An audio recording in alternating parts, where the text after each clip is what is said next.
नमस्कार, गणादेश लाइव में आपका स्वागत है। चिराग एक्सप्रेस चलेगी या रुकेगी, उसको हरी झंडी दिखाई जाएगी या लाल झंडी दिखाई जाएगी, आज दिल्ली में अमित शाह इसका फैसला कर देंगे। देखिए, लोजपा और भाजपा के नेताओं के बीच कल देर रात तक बातचीत होती रही और अमित शाह को चिराग पासवान ने एक सूची दी है और उस सूची में ये बताया गया है कि उनके जो बड़े नेता हैं उनको हर हाल में चुनाव लड़वाना ही होगा।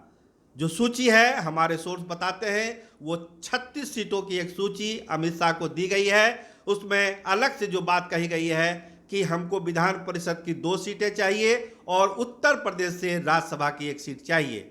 चिराग पासवान ने अपनी बातचीत में ये भी क्लियर किया है कि देखिए, अगर हमारे बड़े नेता चुनाव नहीं लड़ेंगे तो इसके पार्टी के हेल्थ पर इसका बुरा प्रभाव पड़ेगा और वो काफ़ी दिन से प्रयासरत हैं कि उनके सारे नेताओं को एडजस्ट कर लिया जाए। इसीलिए चिराग पासवान ने अपने दिल की बात, अपनी पार्टी की भावना, अपनी पार्टी की बात अमित शाह से क्लियर कर दी कि अब आपके ऊपर है कि ये चिराग एक्सप्रेस दिल्ली में रहेगी या वो दिल्ली से पटना के लिए कूच कर जाएगी। उन्होंने साफ कहा कि 143 सीटों की भी हमारी तैयारी है और हम भाजपा के सीटों पर अपने प्रत्याशी खड़े नहीं करेंगे। जनता दल यूनाइटेड और जीतन राम मांझी के सीटों पर ही लोजपा के प्रत्याशी खड़े होंगे। अगर इन 36 सीटों की सूची और 2 अलग से जो मांग रखी गई है, अगर इसको नहीं माना जाता है तो फिर चिराग पासवान अलग फैसला लेने के लिए मजबूर हो जाएंगे, क्योंकि पार्टी का बहुत बड़ा दबाव उनके ऊपर है। कहा जा रहा है कि अमित शाह ने उनकी बातों को काफ़ी ध्यान से सुना है और ये बात कही गई है कि आपकी भावनाओं का पूरा ख्याल रखा जाएगा। देखिए, दिल्ली में अब बिहार की पूरी सियासत शिफ्ट कर गई है। जनता दल यूनाइटेड के सारे बड़े नेता भी दिल्ली में हैं, भाजपा के भी सारे बड़े नेता जो बिहार के हैं वो भी दिल्ली में हैं। तो आज एक अहम बैठक भाजपा और जनता दल यूनाइटेड के बीच भी होनी है, जिसमें उनके सीटों की संख्या और हो सकता है कि सीट वाइज संख्या चीज़ों को भी फाइनल करेगी जनता दल यूनाइटेड और भाजपा।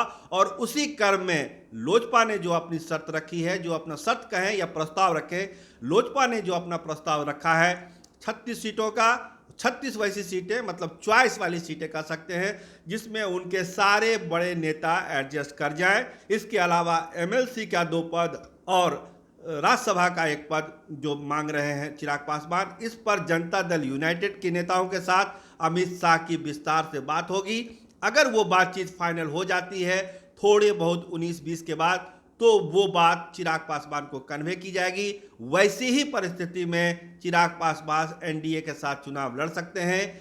नहीं तो अगर उनकी बात नहीं मानी जाएगी तो 143 डिब्बों वाली चिराग एक्सप्रेस, जैसा कि मैंने आपको बताया था, उसकी पूरी तैयारी दिल्ली में चल रही है। उसका चुनाव प्रचार कैसा होगा, कहां से चुनाव लड़ना है, कौन कौन प्रत्याशी होंगे, इसकी एक टीम इसकी पूरी तैयारी कर रही है और वो तैयारी भी करीब करीब अपने अंतिम चरण में पहुंच चुकी है। मतलब प्लान ए और प्लान बी दोनों चिराग पासवान का तैयार है।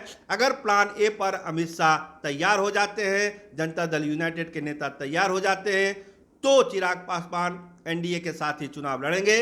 अगर उस प्लान ए में दिक्कत है तो फिर प्लान बी को अमल में लाया जाएगा और 143 डिब्बों वाली चिराग एक्सप्रेस दिल्ली से पटना के लिए प्रस्थान कर जाएगी। तो चुनावी चाल में आज के लिए इतना ही। कैमरामैन राहुल राज के साथ मैं सरोज सिंह, धन्यवाद, नमस्कार।